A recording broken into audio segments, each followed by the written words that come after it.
তিতুমির কলেজকে বিশ্ববিদ্যালয় করার দাবি কি বলছে শিক্ষা মন্ত্রণালয়, জানাচ্ছে বিস্তারিত।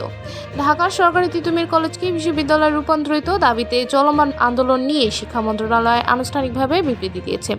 শনিবার দেওয়া বিবৃতিতে মন্ত্রণালয় জানিয়েছে, সরকার এই দাবির বিষয়ে অবগত এবং বিষয়টি গুরুত্ব সহকারে বিবেচনা করা হচ্ছে।